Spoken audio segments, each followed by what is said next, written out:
Hi, Paul Revelle. Um, I'm going to give you a brief history and overview of residential growth in the county.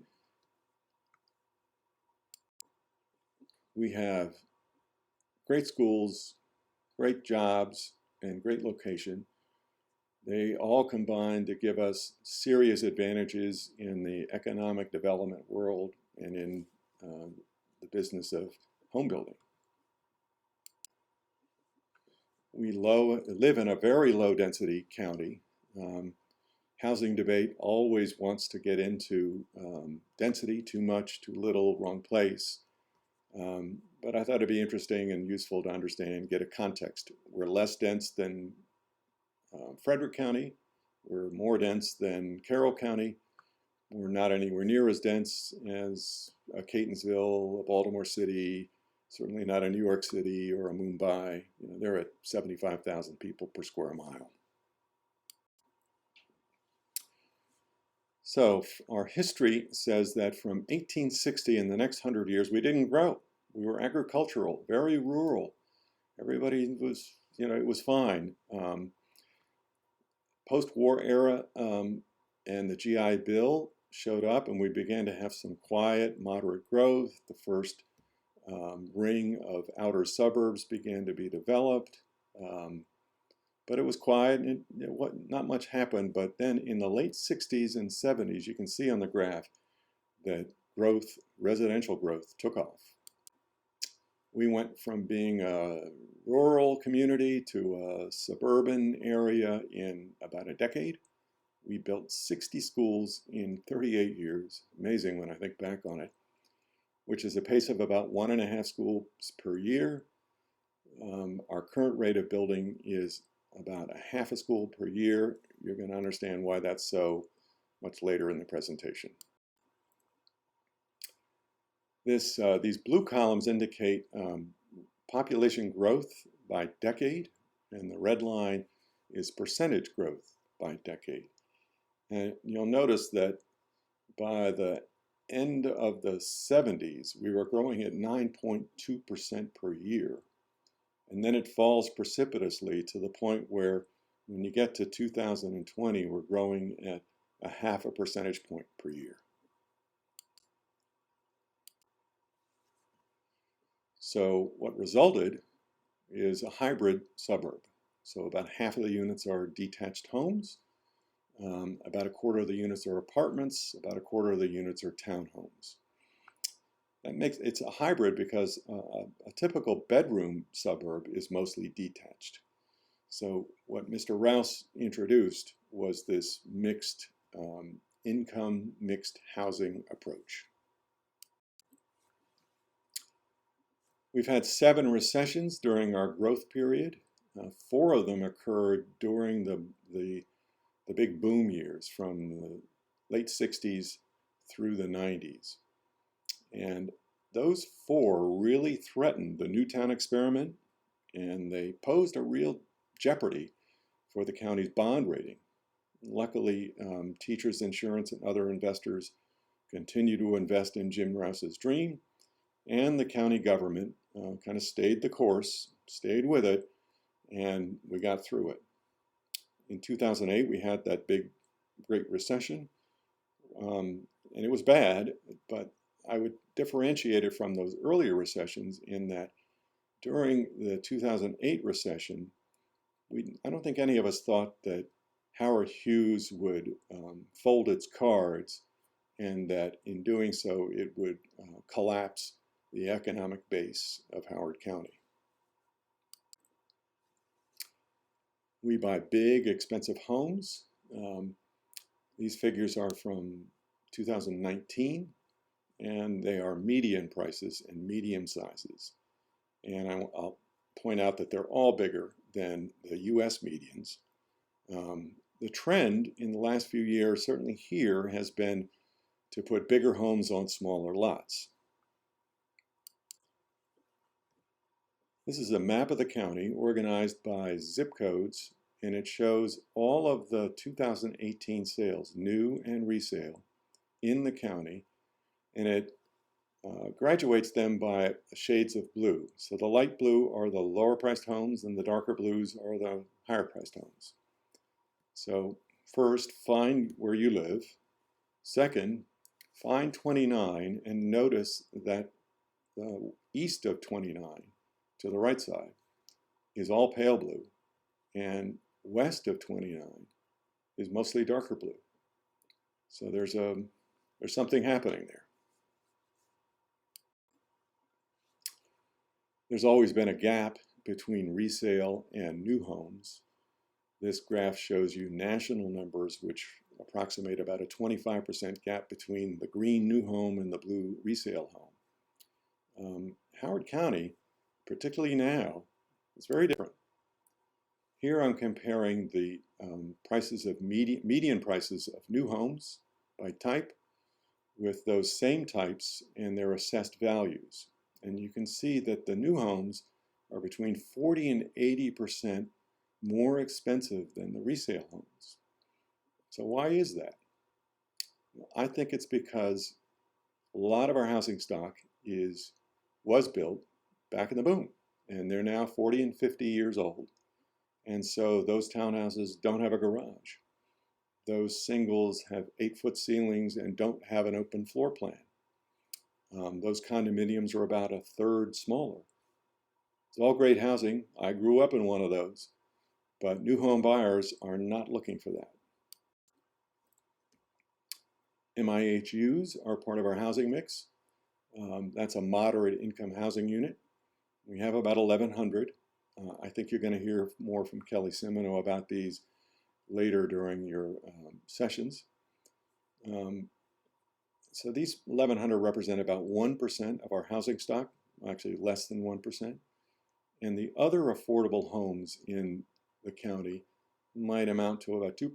So in total, maybe 3% of our homes are dedicated affordable homes. So that leaves some populations underserved.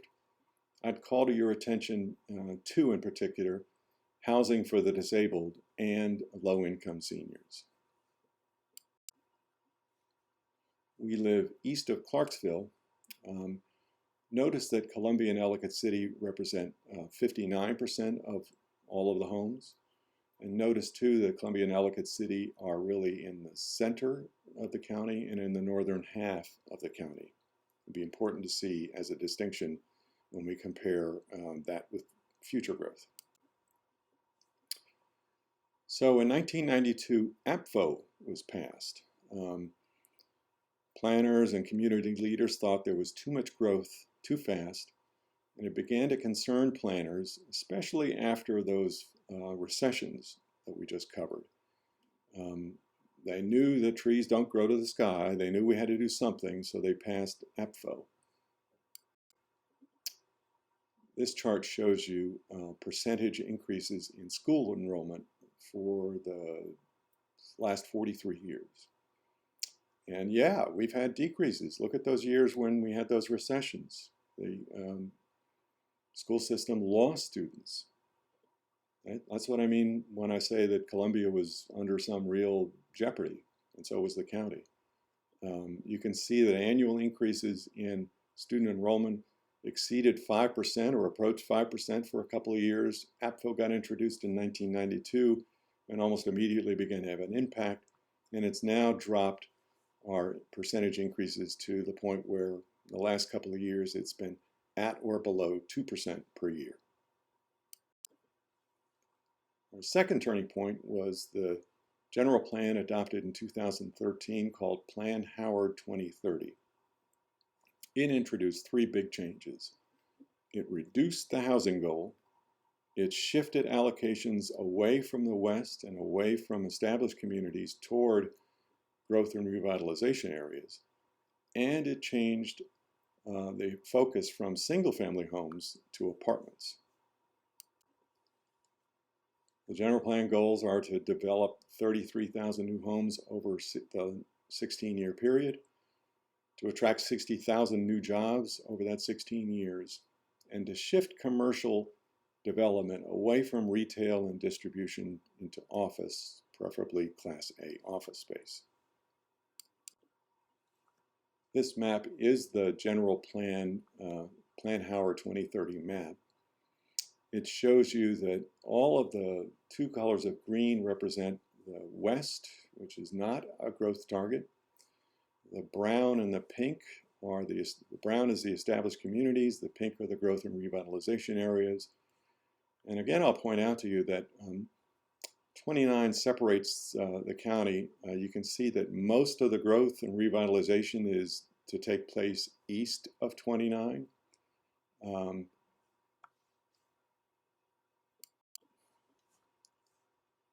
And here is another way of understanding what's happening. Growth is meant to move south and east. So Columbia had been 36% of all of our homes. Now it's going to be 24%. Elk Ridge had only been 15%. Now it'll be 25%. So Elk Ridge and the southeast are going to be seeing increase in growth, whereas we had been a northern and central developed county. Now we're going to be a southeast and eastern developed county. And remember, I said that the shift was from single family to multifamily, and here are the numbers. So today, 25% of our housing is apartment. In the future, 50% of all new homes built will be apartments. Today, 38% are single detached, and in the future, it'll be 21%, a 17% drop. Townhomes will take a bigger drop, and the West will stay about the same. General plan is very specific about not just the number of jobs, but what kinds of jobs. And this chart gives you the job breakdown for all the county jobs in 2018. We have about 169,000 jobs.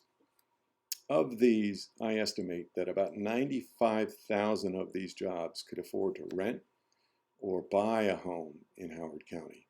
And I've assigned them some type of home that I think they could afford. Very rough reckoning here. What's important to understand is that means the other 70-some thousand people either couldn't afford to rent or buy, or would rent or buy here, but it would be unaffordable for them. Is it working? Are we hitting the job numbers? Well, the answer is no. We're supposed to get 3,800 jobs a year, and we're averaging about 2,400. And even the income numbers, the chart on the right shows you the comparison between 2017 and 18, the number of jobs by type and the weekly wage. And you can see that, we barely increased government jobs, and while we did increase goods and services jobs, the average wage that they're producing only increased by $40.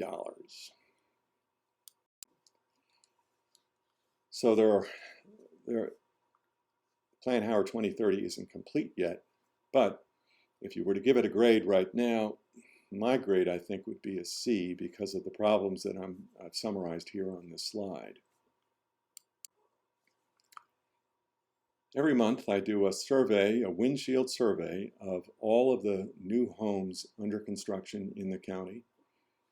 This graph shows you the number of vacant lots. That's a lot that has been subdivided and developed, but there's no building activity on it. So this is the number of vacant lots as of the end of December for the last 9 years. And you can see that there's been a downward shift to the point where in 2019, we barely have 700 vacant lots. Why is that important? Well, in 2019, we sold 750 new homes. So in other words, what we have in inventory is less than a full year's supply. So what does the future hold? Well, only 9% of the county is undeveloped. So in the next general plan, of course, we're going to talk about the 9%. I think that's a squabble. I think the bigger community debate is the 91% of the county that is already developed. So turning point number 3, and the third turning point, is new AMPFO. In July 2019, the council further tighten APFO, really limiting it so that it will produce about 3,000 fewer jobs, fewer homes, and 4,500 fewer jobs. Another big important question for us related to growth and development is, will there be enough new school seats? Can we afford them?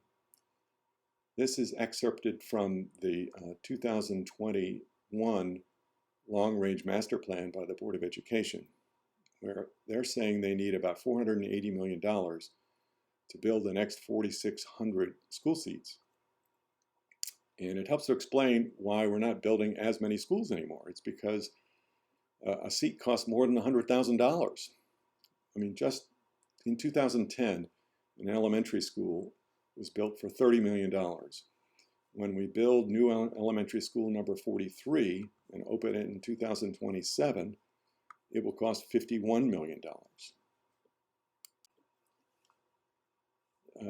The county budget office has produced this graph. It should be labeled in billions, but you get the idea.